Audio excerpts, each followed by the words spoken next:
Mi hijo me gritó en la cara, lárgate vieja, y lo dijo en mi propia casa, esa misma casa que yo levanté con mis manos, ladrillo por ladrillo, durante más de 30 años. Esa fue la última vez que lo vi con respeto, porque al día siguiente, mi abogado hizo algo que cambió todo para siempre. No soy perfecta, soy madre, soy abuela, y he cometido errores como cualquier ser humano, pero jamás pensé que quien nació de mi vientre, a quien alimenté con mis manos y cuidé con mi alma, sería quien me daría la puñalada más dura de mi vida. Mi nombre es Carmen, tengo 76 años, y esta es la historia de cómo lo perdí todo por confiar en la sangre equivocada, pero también es la historia de cómo recuperé mi dignidad, y de cómo sin buscarlo, le enseñé a mi hijo una lección que jamás va a olvidar. ¿Alguna vez te has sentido invisible dentro de tu propia familia? ¿Has sentido que los que más amas son quienes más daño pueden hacerte? ¿Y si tu propio hijo decidiera deshacerse de ti como si fueras un mueble viejo? Porque eso me pasó a mí, pero no estoy aquí solo para contarles una tragedia, estoy aquí para mostrar que incluso en el abandono, incluso en el dolor más profundo, aún queda espacio para la justicia. Y no me refiero a la venganza con rabia, sino a la justicia con cabeza fría, y te lo digo desde el alma, nadie debería vivir lo que viví, pero si estás pasando por algo parecido, tal vez esta historia te dé fuerzas. Quédate hasta el final, porque lo que ocurrió después, ni él mismo lo vio venir.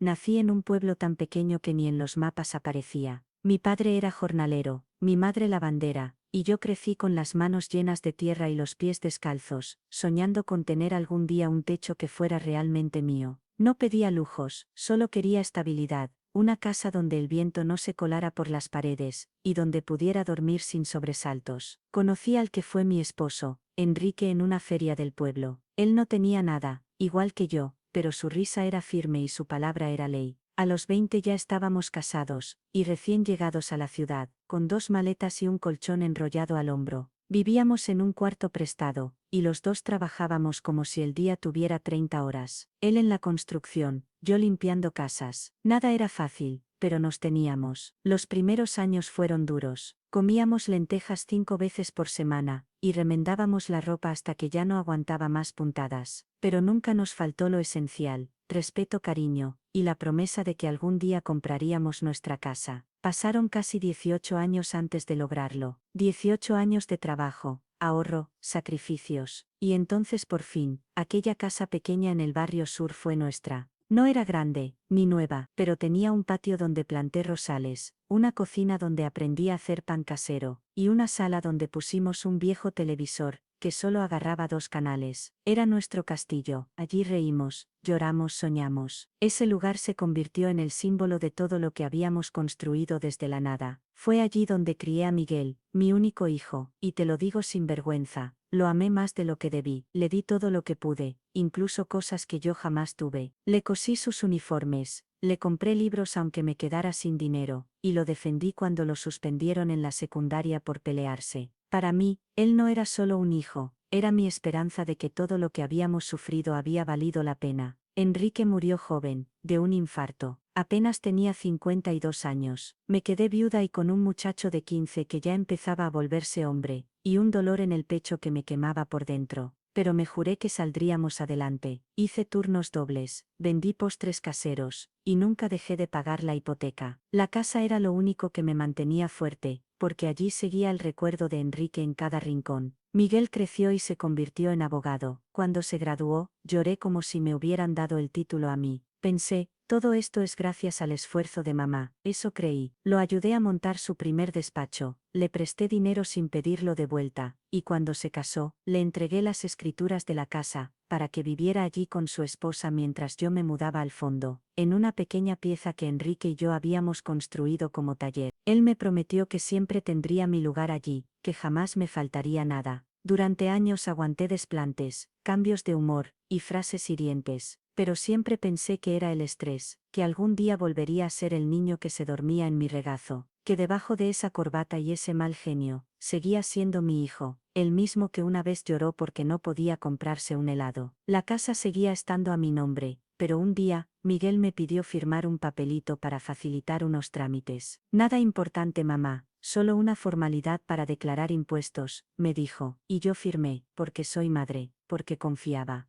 Jamás imaginé que estaba firmando mi propia sentencia de desalojo. ¿Sabes lo que duele? No es la traición, es que todo lo que hice por él, todos esos años de privaciones, todos esos amaneceres madrugando para preparar su desayuno, hayan valido tan poco. Pero eso, aún no lo sabía. En ese momento, yo seguía creyendo que mi hijo era incapaz de hacerme daño. No sabía que todo ese amor, todo ese sacrificio, se convertiría muy pronto en armas que él usaría en mi CIBONTRA.L. mañana que me pidió firmar ese papelito, me estaba preparando un té. Él nunca me hacía té, de hecho, hacía meses que no hablábamos más de 5 minutos seguidos sin discutir, pero esa mañana fue amable, casi, dulce. Me habló con una voz que no le escuchaba desde que era adolescente, y yo ingenua, quise creer que algo había cambiado. Mamá, este trámite es una tontería, es solo para ajustar unos temas fiscales con la casa, porque está a tu nombre y eso complica algunas gestiones con mi trabajo. Tú sabes cómo es Hacienda, y ahí estaba yo, sentada en la mesa de la cocina, con las manos temblorosas por la artritis, tomando el bolígrafo que me alcanzó mi propio hijo, el mismo bolígrafo con el que había firmado la carta de su inscripción a la universidad, el mismo con el que alguna vez me escribió una nota que decía: gracias por todo mamá, firmé, ni leí, porque cuando amas tanto confías ciegamente, y porque cuando una madre se niega a creer que su hijo puede ser malo, ya no es confianza, es negación. Una semana después, llegó una carta a mi nombre, una notificación, un despacho legal, decía, en términos fríos y crueles, que la propiedad había sido transferida, que yo ya no era dueña de nada, que ahora la casa pertenecía por completo a Miguel y su esposa, y que además, por razones de convivencia, debía desalojar la propiedad. Lo leí 3 veces. Pensé que era un error, que alguien había confundido nombres, direcciones, cualquier cosa, pero no, al final de la hoja, claramente decía, firmado con consentimiento notarial. El nombre de mi hijo estaba allí, en tinta, con una rúbrica que conocía desde que él era niño. Cuando lo confronté, no me dejó ni terminar la frase. Vieja loca, tú firmaste, ahora te haces la víctima. Me quedé sin palabras, literalmente, no pude hablar. Me temblaron las piernas y tuve que sentarme. Él me miró con desprecio, como si fuera una carga, como si yo nunca hubiera significado nada. Esta casa es mía, ya hiciste tu parte mamá, no arruines el resto. Así, con esa frialdad, me echó, no con un empujón, no con gritos, al menos no en ese momento, sino con algo peor: indiferencia. Me fui con lo puesto, ni siquiera me permitió llevar mis fotos antiguas, ni las cartas de Enrique, ni el mantel que bordé con mis propias manos. Me dijo que ya todo eso estaba guardado, y que luego me los haría llegar. Nunca lo hizo. Fui a vivir con una vecina por unos días, mientras trataba de entender qué había pasado. Me sentía como si me hubieran arrancado de la tierra, como si de pronto hubiera dejado de existir. Lloré como no lloraba desde que murió Enrique, no por perder la casa, sino por perder a mi hijo, porque entendí, de golpe, que Miguel ya no era ese niño que me decía mamita cuando se enfermaba. Era un hombre duro, calculador, y yo, era solo un estorbo para él. Intenté hablar con él varias veces. Le supliqué, le pedí que al menos me dejara regresar a la pieza del fondo, pero su esposa me cerró la puerta en la cara. Una vez incluso me gritó desde adentro: llévatela, que ya no nos toca mantenerla. Ahí supe que todo estaba perdido, que no había vuelta atrás. Recorrí oficinas públicas, pedí ayuda legal gratuita, pero todo el mundo me decía lo mismo: usted firmó, señora Carmen. Nadie parecía entender lo que significaba que una madre firmara algo pensando en el bienestar de su hijo. Para ellos, era un simple contrato. Para mí, era una traición con nombre y apellido. Una noche, me senté sola en una banca frente a la iglesia. Recuerdo que las luces del templo estaban encendidas, pero yo me sentía completamente a oscuras. Me preguntaba si había sido tan mala madre, si algo de esto era culpa mía. Dudé de mí misma, dudé de todo, hasta que una tarde en el parque, me crucé con una mujer mayor. Me vio llorando en silencio, y se sentó a mi lado. Me dijo que era abogada retirada, y sin pedirme nada a cambio, me escuchó como nadie lo había hecho en semanas. Le conté todo, cada palabra salió entre lágrimas, pero ella no me interrumpió ni una sola vez. Y fue ella quien me habló de algo que jamás imaginé: el usufructo vitalicio. Si la casa era tuya y tú seguías viviendo allí, Carmen, hay algo que no cuadra. No pueden desalojarte así, sin dejar rastro de tus derechos. Ella me dio esperanza, pero también me devolvió una parte de mí que había perdido la dignidad, esa que te arrancan cuando te hacen sentir que ya no vales nada por ser vieja. Juntas comenzamos a revisar papeles, actas, registros notariales. Y poco a poco descubrimos que lo que había hecho mi hijo no solo era inmoral, también era legalmente cuestionable. Había vacíos, contradicciones, fechas manipuladas. Y lo más importante, yo seguía teniendo derecho a habitar esa casa, porque había firmado sin entender, sin asesoría legal, y porque existía una cláusula, que nunca me explicaron. Yo tenía derecho de uso vitalicio sobre la propiedad.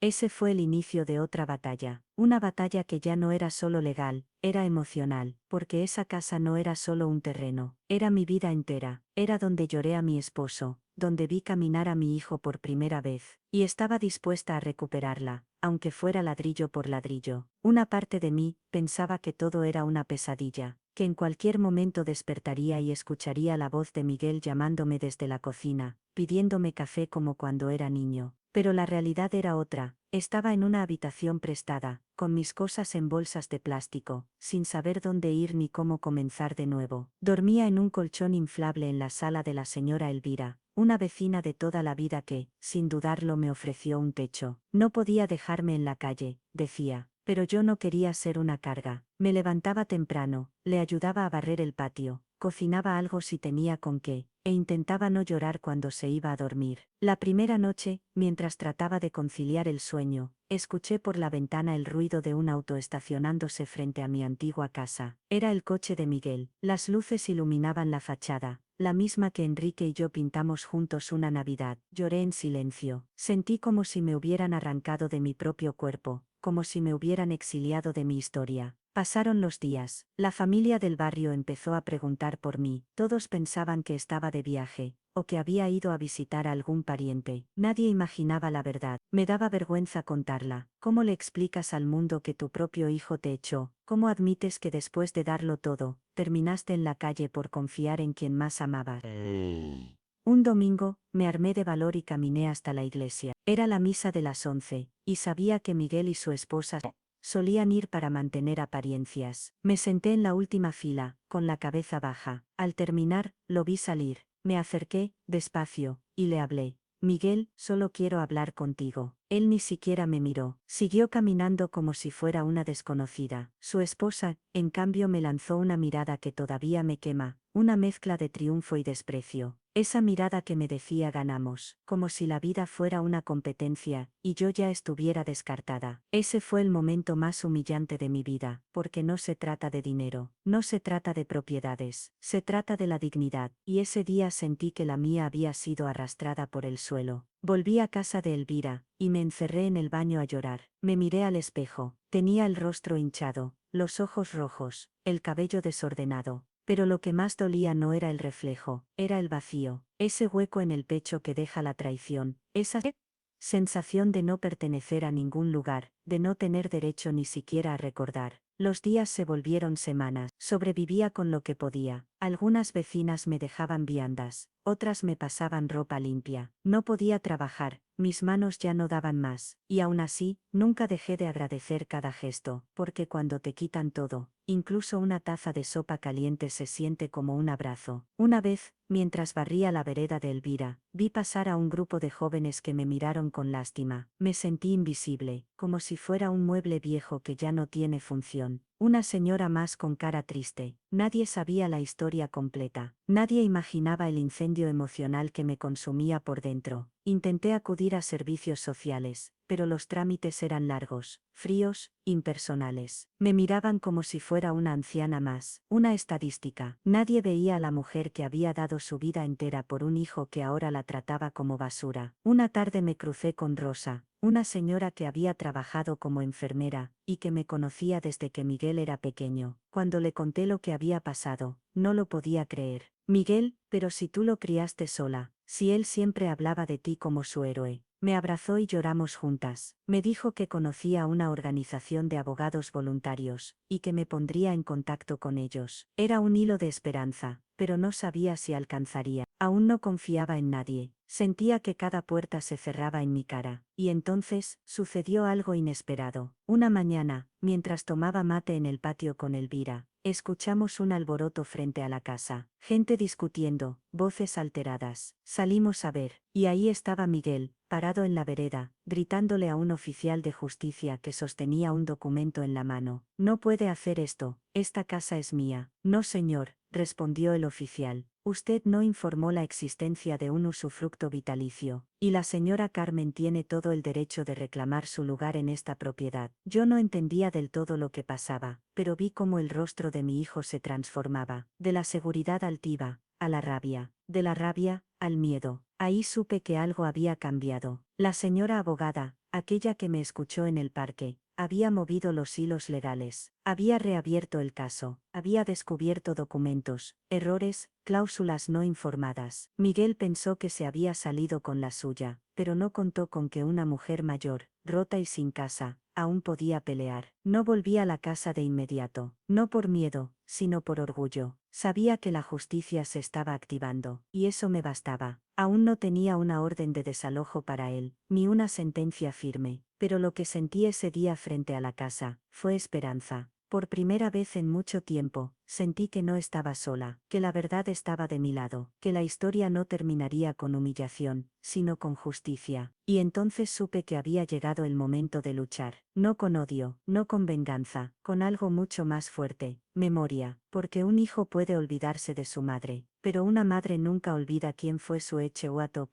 Teo empezó con un simple sobre Manila que la señora Norma, la abogada retirada que se convirtió en mi ángel guardián, me entregó una tarde mientras tomábamos té en su pequeño estudio. Carmen, lo que tengo aquí podría cambiarlo todo, me dijo. Yo no entendía mucho, pero escuché cada palabra con el corazón acelerado. Norma había estado trabajando en silencio, sin decirme nada hasta tener algo sólido. Revisó registros antiguos, escrituras, contratos firmados, fechas, actas. Había contactado a un colega suyo en el registro civil, y otro en el colegio de notarios. Su olfato legal le decía que algo no cuadraba desde el principio, y tenía razón. El contrato que firmaste está lleno de irregularidades, me dijo. Tu hijo manipuló documentos y omitió cláusulas esenciales. Pero hay algo más poderoso que todo eso, el usufructo vitalicio. Yo fruncí el ceño. ¿Y eso qué significa? Que tú, Carmen, aunque hayas firmado la transferencia de la propiedad, tenías derecho a seguir viviendo en esa casa hasta tu muerte. Ese derecho no se puede quitar con un simple papel, y mucho menos sin que alguien te lo explique. Me costaba entenderlo. Durante toda mi vida me habían enseñado a confiar en la palabra, en lo hablado. Pero ahí estaba yo, enfrentando un mundo donde las palabras no valían nada sin un papel con sellos y firmas. Norma me mostró una copia de la escritura original. Allí, en letra pequeña, había una cláusula que establecía que mientras yo viviera, conservaría el derecho exclusivo de uso del inmueble. Una cláusula que jamás me explicaron, y que según Norma, el notario debió haber resaltado en su momento. Mi hijo lo sabía, y aún así, me echó, porque creyó que yo nunca me enteraría. Norma preparó un recurso legal. Se trataba de una demanda por nulidad parcial del contrato, basada en la existencia del usufructo no respetado, y en la falta de consentimiento informado. Mientras ella lo redactaba, me pidió algo que no actuara por venganza, sino por justicia. Esto no se trata de castigar a Miguel, se trata de protegerte a ti, de recuperar tu lugar, tu historia, tu paz. Yo asentí, pero dentro de mí, una parte deseaba que él sintiera aunque fuera una pizca del dolor que me hizo vivir, no por crueldad, sino por necesidad, porque el silencio de las madres, ese silencio que calla para no herir, muchas veces las convierte en víctimas. La demanda fue presentada ante el juzgado civil del distrito. Norma me acompañó en cada paso, sin cobrarme un centavo. Me explicó que el proceso tomaría tiempo, que Miguel intentaría negar todo, y que incluso podrían venir a presionarme o hacerme firmar más papeles para desistir. No se equivocó. Una tarde recibí una visita inesperada. Era Miguel. Apareció en casa de Elvira con una bolsa de pan, y una expresión falsa de arrepentimiento. Mamá, no quise que esto llegara tan lejos. Todo fue un malentendido. ¿Por qué te dejas llenar la cabeza por esa abogada? Me hablaba con voz melosa, pero sus ojos eran los de siempre, fríos, calculadores. Podemos arreglar esto entre nosotros.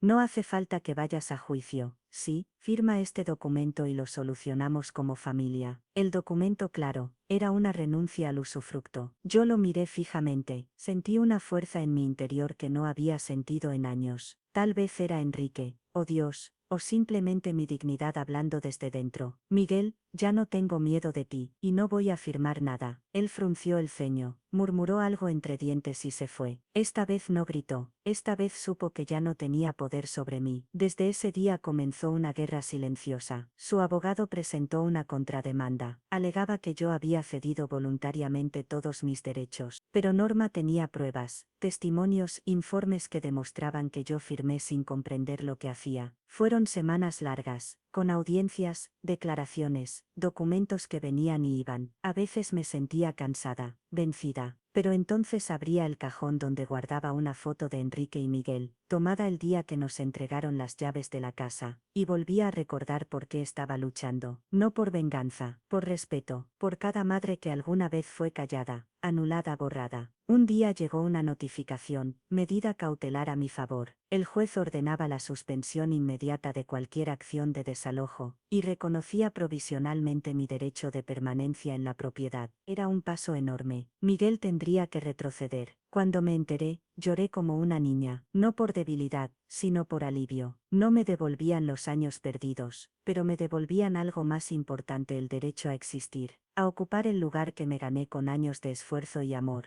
Norma y yo celebramos en silencio, con mate y galletas. Ella me dijo: esto aún no ha terminado, Carmen, pero ya no estás sola, y ahora tienes una voz. Esa noche dormí como no lo hacía desde hacía meses, porque entendí que el descubrimiento no fue solo legal, fue personal. Descubrí que aún tenía valor, que no era una carga, que podía pelear sin levantar la voz, sin perder la ternura. Descubrí que no todo estaba perdido, y que incluso en la oscuridad más profunda, la verdad siempre encuentra una rendija para entrar. Cuando me senté por primera vez frente al juez, mi corazón latía como si fuera a salirse del pecho. Nunca imaginé que, a mis 76 años, estaría en una sala de audiencias, enfrentando legalmente al hijo que una vez llevé en brazos. Pero allí estaba, Carmen, la viuda silenciosa, la madre ignorada convertida en demandante. Miguel llegó con traje y corbata, flanqueado por su abogado, con el mentón en alto como si estuviera seguro de ganar. No me miró, no una sola vez. Yo sí lo miré, y por dentro recé: Dios, que se haga justicia, no por mí, por todas las madres que han callado demasiado. Norma, mi abogada, comenzó su exposición con firmeza. Presentó los documentos, la escritura original, la cláusula de usufructo vitalicio, los informes sobre mi estado emocional al momento de la firma, los testimonios de vecinas que confirmaban mi vida en la casa durante décadas. Todo estaba allí, claro, irrefutable. El abogado de Miguel intentó tergiversar los hechos. Dijo que yo había firmado voluntariamente, que tenía plena capacidad, que todo se había hecho por amor familiar, y que ahora yo estaba siendo manipulada. Incluso llegó a insinuar que Norma se estaba aprovechando de mí. El juez lo interrumpió. Aquí no se está juzgando el amor, señor, se está evaluando un derecho legal. Aquel día no se dictó sentencia, pero yo ya me sentía diferente. Por primera vez, mi voz había sido escuchada. Mi historia no era un murmullo de abuela triste, era un argumento sólido, legítimo. Pasaron semanas, y cada vez que me llamaban para una audiencia o presentación, yo estaba ahí, con mi mejor ropa, con mi bastón, con la cabeza en alto. No era solo por recuperar una casa, era por dejar un precedente, porque si Miguel se salía con la suya, ¿cuántas otras madres terminarían en la calle sin que nadie las defendiera? Entonces ocurrió lo inesperado. Norma descubrió un movimiento bancario sospechoso. Miguel había alquilado la casa, mi casa, por unos meses, mientras yo vivía con Elvira. Usó una parte como oficina para su empresa, otra como renta temporal por plataformas digitales. Y no solo eso, cobró una suma considerable, mientras me decía que la casa estaba cerrada por reparaciones. Esto es clave, me dijo Norma, vamos a demandar también por indemnización. Y así lo hizo. El proceso se amplió, ya no era solo por la vivienda. Ahora Miguel debía responder por el uso indebido de la propiedad, por ingresos obtenidos mientras me negaba el acceso, por daño moral. El juez solicitó una auditoría de los ingresos. Miguel se puso nervioso. Su abogado pidió una prórroga, pero la justicia no esperó más. La resolución llegó un miércoles por la tarde. El tribunal reconoce que la señora Carmen posee derecho de usufructo vitalicio sobre la propiedad ubicada en calle Los Álamos, 162. Se anulan todas las acciones de desalojo previas. Se condena al demandado a indemnizar a la señora Carmen por el uso ilegal del inmueble, por una suma de... Yo no escuché el monto, ni siquiera me importó, porque en ese momento no pensaba en el dinero, pensaba en la dignidad recuperada, en la justicia alcanzada, en que Enrique desde donde esté, seguro sonreía con orgullo. Cuando salimos del juzgado, Miguel me miró por primera vez, pero no era la mirada del hijo arrepentido, era la del hombre que por fin entendía que no todo se compra, no todo se manipula. Y ahí, sin decirle una sola palabra, lo perdoné, no por él, por mí, porque entendí que cargar con rencor solo me haría más vieja, y yo quería vivir mis últimos años en paz. En mi casa, con mi nombre limpio, regresé a la casa 2 semanas después, acompañada de una oficial, que supervisó la entrega legal del inmueble. Miguel ya se había ido, se llevó los muebles nuevos, pero dejó atrás los viejos. No importaba, lo único que quería recuperar era lo que ese lugar significaba. Entré por la puerta principal, caminé despacio, toqué las paredes, fui hasta el cuarto donde dormía con Enrique, me senté en la cocina donde Miguel comía sus tostadas de pequeño, y lloré. Lloré largo, lloré con el alma. El barrio me recibió con aplausos. Las vecinas me prepararon un almuerzo. Rosa trajo un pastel, y Elvira me abrazó como si fuera su hija. Bienvenida a casa, Carmen, me dijo. Y yo solo respondí, nunca me fui, solo me estaban esperando. Los días que siguieron fueron de reconstrucción, emocional, personal. Empecé a pintar las paredes, a plantar nuevos rosales, a poner fotos en los marcos vacíos. Cada rincón volvió a respirar vida. Con el dinero de la indemnización, no hice lujos, compré lo justo, y lo demás, tenía otros planes. Norma me ayudó a crear un pequeño fondo para mujeres mayores sin hogar. Lo llamamos Refugio Carmen. No era una fundación formal, era algo más íntimo, una red de ayuda entre vecinas, una forma de decirles a otras como yo que no están solas. Y cada vez que una mujer mayor llega a esa casa con miedo, con vergüenza, yo le digo lo mismo, aquí no se juzga, aquí se escucha, aquí se lucha juntas, porque mi historia no fue en vano, porque la justicia cuando llega, no solo sana, también enseña.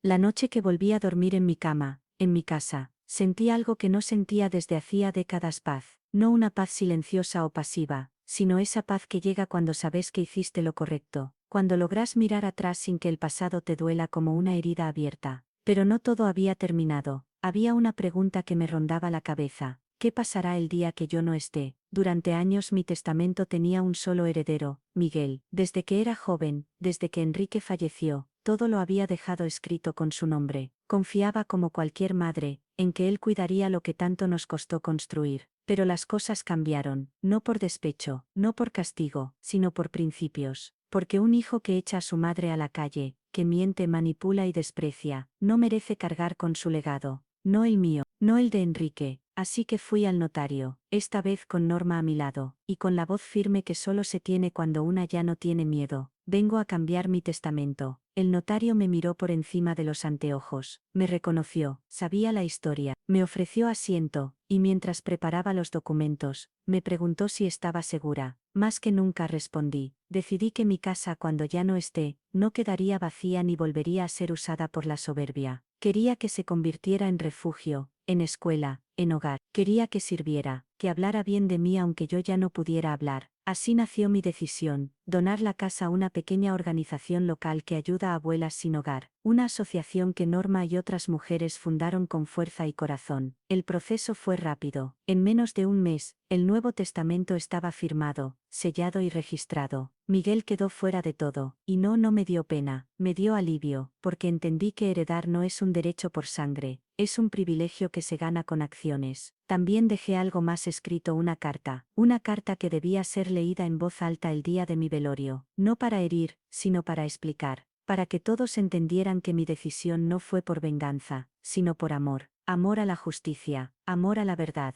amor a las mujeres que como yo, dieron todo y recibieron nada. En esa carta decía: Miguel, si estás escuchando esto, quiero que sepas que te amé más de lo que cualquiera puede imaginar, pero también quiero que sepas que el amor no lo justifica todo, que las madres no somos eternas, ni inmunes al dolor, que la casa donde creciste fue construida con amor, no para ser pisoteada, y que lo que heredas en la vida no siempre se mide en metros cuadrados, sino en valores. Hoy ese legado ya no te pertenece, pero aún podés construir uno propio, si alguna vez decidís cambiar. Cuando Norma la leyó lloró, me abrazó y me dijo, es perfecta Carmen, no hay castigo más duro que decir la verdad con dignidad.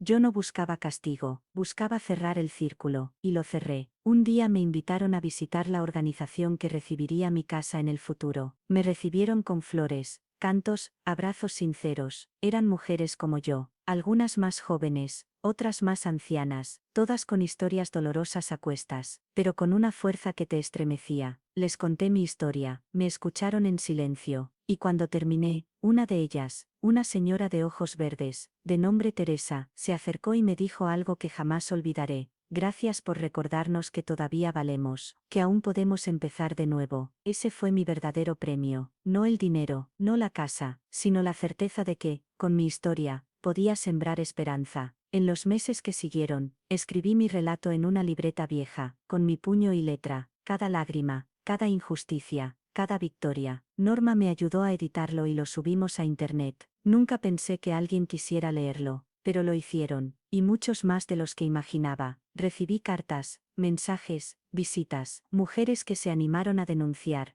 hombres que pidieron perdón a sus madres, jóvenes que entendieron lo importante de valorar a quien te dio la vida. Mi historia se volvió algo más grande que yo, y no me asustó, me honró. Un día Miguel volvió a la casa, no entró, se quedó parado frente al portón. Me vio desde la reja, y por primera vez, bajó la mirada, no dijo nada, solo asintió con la cabeza, y se fue. No necesitaba más. No necesitaba un lo siento, su silencio fue suficiente, porque entendí que el verdadero perdón no siempre necesita palabras, a veces basta con reconocer la derrota, y él en ese momento entendió que había perdido mucho más que una herencia, había perdido la oportunidad de hacer las cosas bien, y yo en cambio había ganado lo único que ya no esperaba: recuperar la paz. Después de cambiar el testamento, después de haberlo dicho todo, pensé que lo más difícil ya había pasado, pero no fue así. Porque una cosa es recuperar lo que te pertenece, y otra muy distinta es reconstruirte desde adentro. Durante años, viví con una idea fija, que mi misión era cuidar a Miguel, sostenerlo, protegerlo, y cuando él me traicionó, sentí que mi propósito había desaparecido. ¿Qué hace una madre cuando su hijo ya no la quiere? ¿A dónde va ese amor que no se puede dar? Lo descubrí un martes, casi por casualidad. Norma me invitó a acompañarla a un hogar para adultos mayores, donde daba asesoría legal gratuita. Yo no quería ir, me daba miedo volver a ver rostros cansados como el mío, miedo a escuchar historias parecidas, pero insistió, y fui. Cuando entré me recibió una mujer de unos 80 años, con el cabello blanco como la sal, y una sonrisa que le iluminaba todo el rostro. Se llamaba Marta. Vos sos la famosa Carmen, me dijo, la que recuperó su casa con ayuda de Norma. Asentí, sorprendida. Te estábamos esperando. Queremos que nos cuentes cómo hiciste para no rendirte. Esa tarde hablé durante casi una hora. Les conté mi historia sin adornos, con todas las lágrimas, todas las heridas, y ellas me escucharon como si estuvieran viendo una película. Al terminar, Marta se levantó, me tomó la mano y dijo: tu historia es también la nuestra, pero vos hiciste lo que nosotras no nos animamos. Vos hablaste. Ese día entendí que mi voz tenía valor. Comencé a ir cada semana al hogar, llevaba bizcochitos, les leía en voz alta, escribíamos cartas juntas. Algunas mujeres no tenían familia, otras sí, pero no las visitaban, y entre charlas y mates, me di cuenta de que todas teníamos algo en común. Habíamos sido necesarias toda la vida, hasta que dejamos de serlo. Un día propuse crear un club de abuelas valientes. No era un club formal, era una excusa para reunirnos, para hablar, para reír sin miedo, para recordar quiénes fuimos antes de que el mundo nos quisiera callar. Norma nos apoyó con carteles, algunas donaciones, y hasta conseguimos un pequeño salón donde reunirnos. Ahí empecé a sanar de verdad, porque ayudar a otras no solo me distrajo del dolor, sino que me devolvió un poder que ni sabía que tenía: el poder de inspirar, no con discursos, no con teorías, sino con hechos. Cada semana llegaban nuevas mujeres. Algunas lloraban al principio, otras estaban enojadas con sus familias, con la vida, pero con el tiempo todas encontraban un lugar donde volver a sentirse vistas, escuchadas. Comenzamos a escribir nuestras historias en una libreta grande que titulamos Las que no se rindieron, historias de lucha, de abandono, pero también de pequeñas victorias, como volver a preparar una torta, volver a bailar una zamba, volver a decir, yo también importo. Una tarde mientras tomábamos mate bajo un árbol, Rosa, una mujer de voz suave, me dijo, Carmen, si vos no hubieras perdido tu casa, hoy no estarías acá, hoy no estaríamos juntas. Y tenía razón, mi tragedia me trajo hasta este lugar, me arrancó de un mundo que ya no me valoraba para llevarme a otro donde sí podía hacer la diferencia, donde mi edad no era un estorbo, sino una medalla, donde mi historia, lejos de ser una vergüenza, era una antorcha para otras. También recibí invitaciones a hablar en radios comunitarias, en parroquias, incluso en escuelas. Algunos jóvenes querían conocer mi historia, para entender mejor a sus abuelas, a sus madres. Me escuchaban con atención, con respeto, y en sus ojos vi algo que me conmovió, empatía. Poco a poco, fui soltando el rencor, no porque Miguel lo mereciera, sino porque yo lo necesitaba. Perdonar no significa olvidar, significa soltar la piedra para que no te hunda. Y eso hice. Una tarde de primavera, mientras cuidaba mis rosales, un niño del barrio se me acercó. Tendría unos 7 años. Me dijo que su abuela había fallecido, y que quería ayudarme con el jardín porque yo también era una abuela. Me reí y le dije que sí. Desde entonces cada tarde venía a regar las plantas conmigo. Me contaba sobre la escuela, sus sueños, su familia. Se llamaba Tomás. Un día le pregunté por qué venía todos los días, y me respondió con una inocencia que me desarmó, porque vos no sos mi abuela, pero podrías serlo. Ese niño me dio más amor con una frase que mi hijo en años, y fue entonces cuando entendí algo profundo. Uno puede elegir a quién amar, pero también puede elegir a quién sanar. Mi redención no vino del juicio, ni del testamento, ni siquiera de la victoria legal. Vino de ahí, de volver a sentirme útil, amada viva. Carmen, la que fue echada, la que fue traicionada, ahora era una guía, una abuela adoptiva, un testimonio de que aún después del abandono, pueden hacer algo nuevo. Y si estás escuchando esto, si alguna vez sentiste que ya no tenés lugar en el mundo, te lo digo con el corazón en la mano, todavía hay tiempo, todavía hay lugar, todavía hay ame. Oré.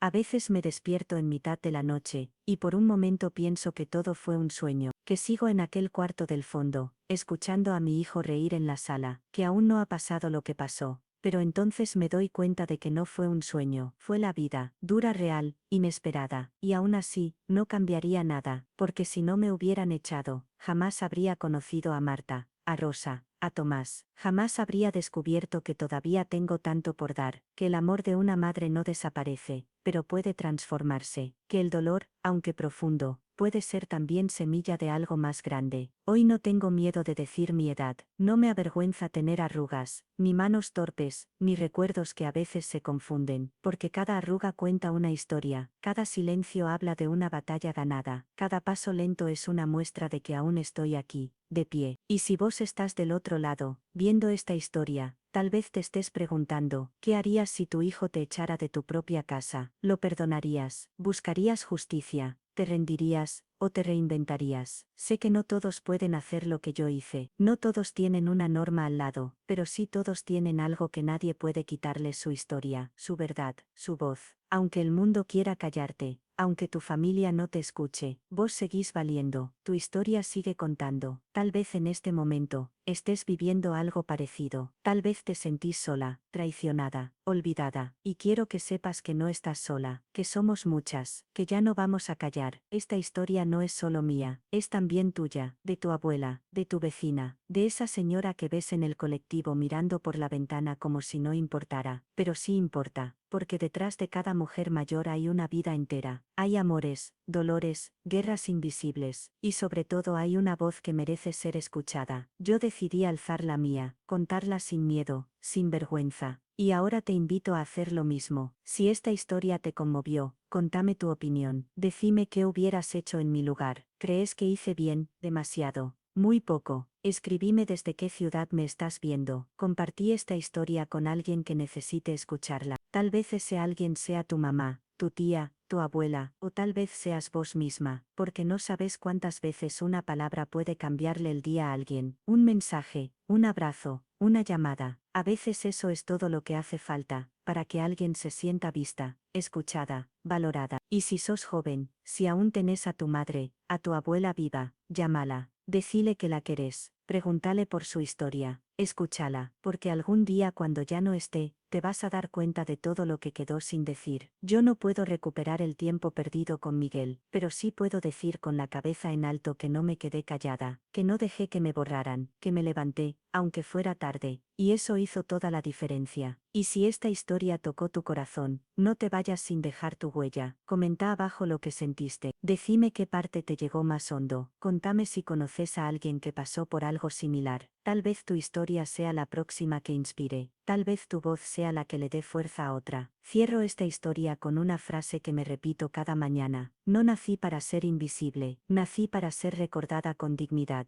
Y hoy, después de tanto dolor, sé que así será. Gracias por escucharme, gracias por estar ahí. Si llegaste hasta acá, si escuchaste toda mi historia, quiero darte las gracias, porque no escuchaste solo un relato de traición o justicia, escuchaste el corazón de una madre que fue silenciada, herida, pero que eligió no rendirse, y ahora te toca a vos, sí, a vos que estás viendo esto desde tu casa, en el trabajo, en el colectivo, o tal vez mientras lavas los platos. Quiero que te tomes un minuto y pienses. ¿A cuántas mujeres mayores has escuchado realmente? ¿Cuántas veces le preguntaste a tu mamá cómo se siente? ¿Cuántas veces llamaste a tu abuela solo para decirle que la querés? Porque muchas veces pensamos que el amor está garantizado, que la familia lo soporta todo, pero no es así. El amor necesita ser dicho, necesita ser demostrado, y muchas veces, solo se valora cuando ya no está. Yo no estoy buscando lástima, no quiero que me veas como una víctima, soy una mujer que atravesó el infierno y volvió. Y si mi historia sirve para abrirte los ojos, para cambiar una relación, para mejorar un vínculo, entonces valió la pena. Por eso quiero pedirte algo muy simple. Comenta abajo qué parte de esta historia te conmovió más. Decime desde qué ciudad del mundo me estás viendo. Contame si alguna vez te sentiste como yo, o si conoces a alguien que haya vivido algo parecido. Cada comentario que dejes no es solo un número, es una muestra de que esta historia llegó, de que no estoy sola, de que somos muchas, y que juntas, incluso desde la distancia, podemos apoyarnos, inspirarnos, levantarnos. Y si tenés una historia que contar, contala. No importa si no sabes cómo, no importa si crees que nadie la quiere escuchar, te aseguro que sí, te aseguro que hay alguien del otro lado que necesita oírla, porque cuando una mujer mayor alza la voz, no lo hace solo por ella, lo hace por todas las que no pudieron. Además, si te gustaría que suba más historias reales como esta, dale like al video y suscríbete al canal. Eso me ayuda a seguir compartiendo relatos que merecen ser contados, voces que merecen ser escuchadas. Y si conoces a alguien que está pasando por una situación parecida, compartile este video. Tal vez le dé fuerzas, tal vez le dé esperanza, tal vez le salve el alma. No sabes el poder que tiene una historia cuando se cuenta con el corazón. Gracias por estar del otro lado, gracias por darme tu tiempo, tu atención, tu empatía. Y recordad siempre esto, no nacimos para ser invisibles, nacimos para dejar huella. Y si nadie te lo ha dicho hoy, yo te lo digo, vos importás, vos valés, vos no estás sola. Te abrazo fuerte, Carmen.